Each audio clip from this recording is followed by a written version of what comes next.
안녕하세요. 조인재입니다. 24절기 중 20번째인 소설이 되었습니다. 입동이 지난 후 15일째 되는 날이죠. 소설은 한자로 작을 소, 눈설로 되어 있습니다. 작은 양의 눈이란 뜻인데요. 그래서 소설에는 첫눈이 온다고 합니다. 여러분들은 첫눈 하면 무엇이 떠오르세요? 혹시 첫사랑이라는 단어에 가슴 설레야 하는 분은 없으신지요? 저는 별다른 추억은 없지만 영화나 소설에서 연인들이 첫눈이 오면 만나자고 약속하던 장면이 많이 떠오릅니다. 물론 우리 농업인들께서는 첫눈이나 첫사랑 같은 낭만보다는 농사와 관련된 일에 더 관심이 있으실 걸로 생각됩니다. 소설은 소순의 헛바지가 하순의 손바지로 바뀐다 라는 속담이 전할 정도로 날씨가 극강하는 시기이기도 합니다. 하지만 농업인들은 소설의 추위를 더 반긴다고 합니다.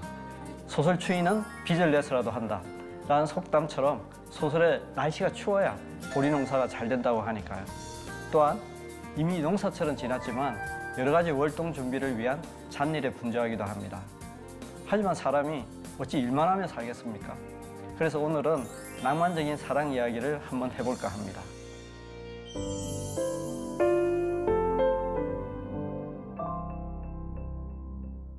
당나라 시인 백거이가 쓴 장안가에는 천장지구라는 성어가 나옵니다.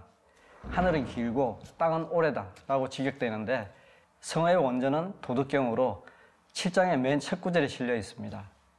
하지만 중국 영화를 좋아하는 분들은 유덕화와 오천년이 주연을 맡았던 천장지구 영화가 먼저 떠오를지도 모르겠습니다. 우리나라에서도 대단한 인기를 끌었던 홍콩 청춘 영화였지만 영화의 원제목은 천장지구가 아니었습니다. 하늘도 정이 있다면 라는 뜻의 천약 유정이었는데 우리나라에서 지어준 제목이 좀 더 괜찮은 것 같습니다.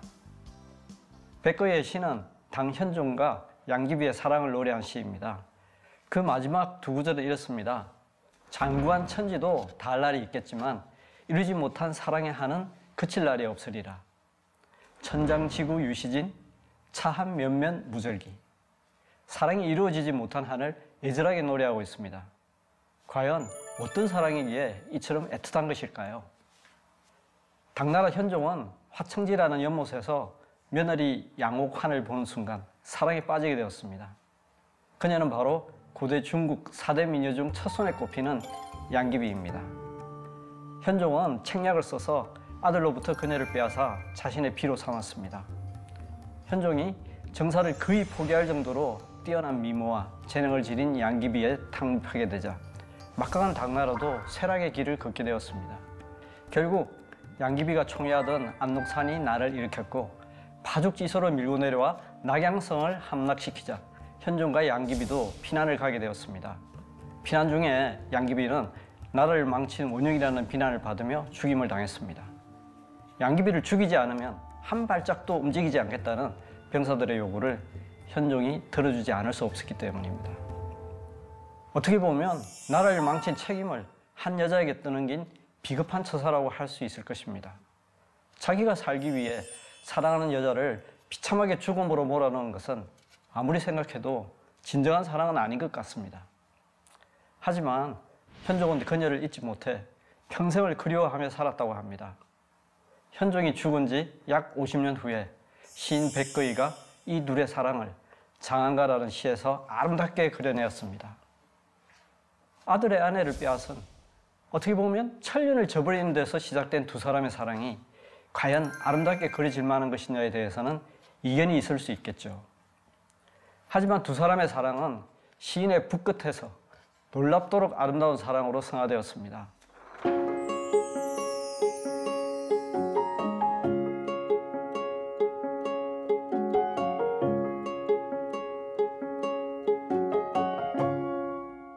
물론 이승간의 사랑도 당연히 아름답고 고귀한 것이기에 그 의미와 가치가 폄하되어서는 안 될 것입니다.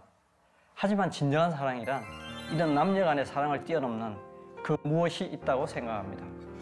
바로 내 가족, 내가 속해 있는 사회, 그리고 세상 모두를 이롭게 할 수 있는 사랑이 우리에게는 반드시 필요합니다. 이런 사랑을 이미 2500년 전에 세상에 외치고 다녔던 사람이 있습니다. 바로 공자입니다.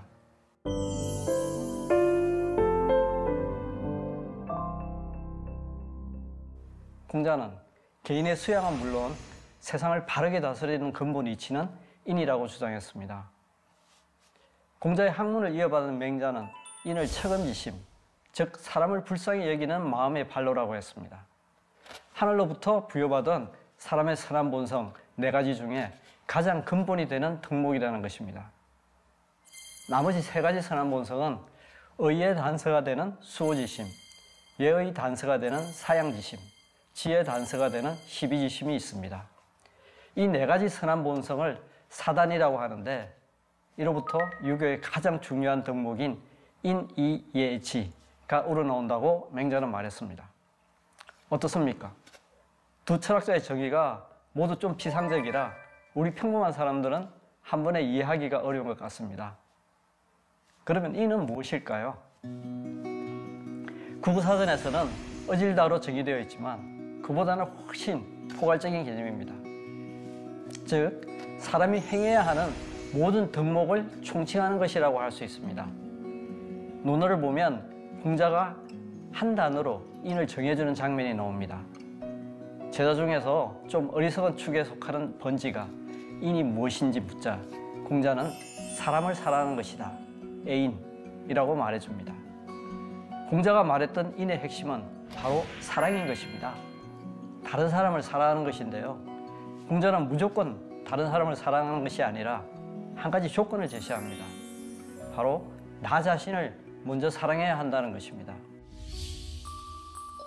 자로에게 공자가 물었습니다. 지혜로운 자는 어떠하며 어진 자는 어떠하냐?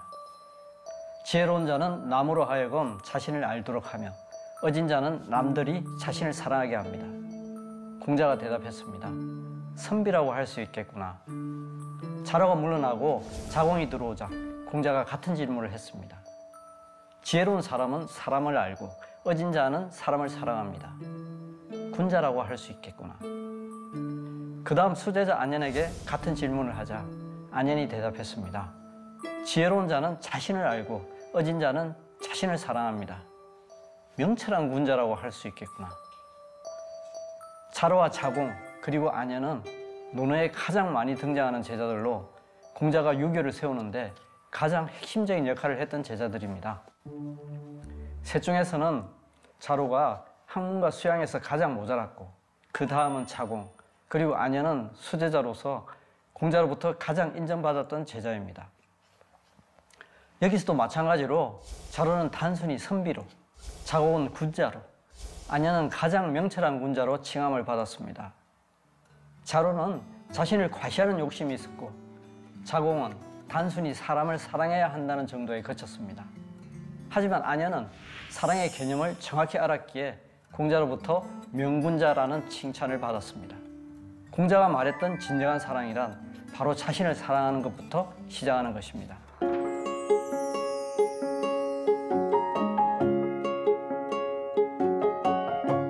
나를 사랑한다는 것은 수양과 공부를 통해 나의 가치를 높이고 나를 올바르게 바로 세우는 것입니다.